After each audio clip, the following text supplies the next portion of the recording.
কাতার বিশ্বকাপের কথা নিশ্চয়ই আপনাদের খেয়াল আছে।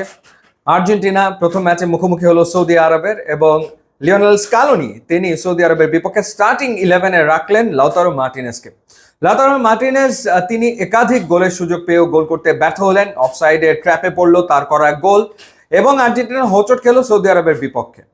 পরবর্তীতে কি হলো, স্কালোনি আর আস্থা রাখতে পারলেন না লাউতারো মার্টিনেজের ওপরে এবং স্টার্টিং 11-এ তার জায়গা হলো না। সেই জায়গাটা দখল করলেন কে? Julian Alvarez. এবং আলভারেজ বিশ্বমঞ্চে এসেই কাঁপিয়ে দিলেন, দুর্দান্ত পারফর্ম তিনি করলেন। আর্জেন্টিনা বিশ্বকাপের চ্যাম্পিয়ন হয়ে গেল, কিন্তু লাউতারো মার্টিনেজের মনে ডেফিনেটলি একটুখানি আক্ষেপ হয়তো থেকেই গেল, কারণ যে প্রত্যাশা তার উপরে ছিল সেই প্রত্যাশা তিনি বিশ্বকাপে পূরণ করতে ব্যর্থ হলেন। কারণ তার আগে বিশ্বকাপের বাছাই পর্বে তিনি কিন্তু গোল করছিলেন এবং দারুণ ফর্মে আসলে ছিলেন। এবার আসা যাক এবছর ইন্টার মিলানের হয়ে তিনি চ্যাম্পিয়ন্স লিগের সেমিফাইনালে পৌঁছে গেছেন, দারুণ খেলছেন নিশ্চিতভাবেই। এবং গত রাতে বায়ার্ন মিউনিখের বিপক্ষে ইন্টার মিলান 2-2 গোলে ড্র করে এবং অ্যাগ্রিগেট স্কোর লাইন দাঁড়ায় হচ্ছে 4-3, জায়গা করে নেয় সেমিফাইনালে। কোয়ার্টার ফাইনালে 2 লেগেই বায়ার্ন মিউনিখের বিপক্ষে গোল করলেন লাউতারো মার্টিনেজ। ইনফ্যাক্ট ইন্টার মিলানের জার্সিতে 150 গোল করার রেকর্ড তিনি করে ফেললেন। চ্যাম্পিয়ন্স লিগের কথা যদি বলি, টানা 5 ম্যাচে তিনি গোল করলেন, যেটাও একটা রেকর্ড। ইন্টার মিলানের প্রথম ফুটবলার হিসেবে তিনি এই কীর্তি গড়লেন। ওভারঅল তার যদি পারফরমেন্সের কথা বলি, এবারের চ্যাম্পিয়ন্স লিগে 11 ম্যাচে তার গোল হচ্ছে 8টা। একেবারে সামনে থেকে লিড করছেন দলকে, কোনো সন্দেহ নাই। একটা অ্যাসিস্ট তিনি করেছেন। আর সিরিয়াতে 29 ম্যাচে গোল করেছেন 12টা, অ্যাসিস্ট করেছেন 5টা।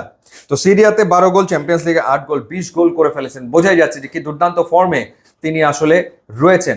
এখন গত রাতে যেটা হয়েছে যে রিয়াল মাদ্রিদের একটা অবিশ্বাস্য কামব্যাক দেখার প্রত্যাশায় বাংলাদেশের ফুটবল প্রেমীদের চোখ আটকে ছিল আর্সেনাল এবং রিয়াল মাদ্রিদ ম্যাচের দিকে, কিন্তু সেখানে রিয়াল এবার আর অবিশ্বাস্য কোনো কামব্যাক করতে পারেনি। আর্সেনাল তাদেরকে আসলে করতে দেয়নি। ইনফ্যাক্ট আর্সেনাল উল্টো বার্নাব্যুতে গিয়ে ম্যাচটা জিতে নিল 2-1 স্কোর লাইনে। শাকা পেনাল্টি মিস করার পর সেই শাকাই আবার আসলে গোল করলেন।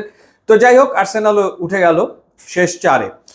আগামী বছর বিশ্বকাপ, সেই বিশ্বকাপের আগে লাউতারো মার্টিনেজ সুপার ফর্মে ডেফিনেটলি রয়েছেন এবং নিশ্চয়ই আরো একবার আর্জেন্টাইন কোচ স্কালোনির আস্থা রাখবেন লাউতারো মার্টিনেজের উপর এবং এবার নিশ্চয়ই আর কোচকে হতাশ করবেন না লাউতারো মার্টিনেজ। এবার নিশ্চয়ই তিনি কোচের আস্থার প্রতিদান দেবেন আমেরিকা ওয়ার্ল্ড কাপে এবং আর্জেন্টাইন ফ্যান যারা রয়েছে তারা ডেফিনেটলি তাকিয়ে থাকবে লাউতারো মার্টিনেজের দিকে যে এবার তিনি কেমন করেন আর্জেন্টিনার জার্সিতে। ইউটিউব এবং ইনস্টাগ্রাম লিঙ্ক দেওয়া আছে, আপনারা যদি যোগ দেন তাহলে খুবই খুশি হব। And thanks for watching.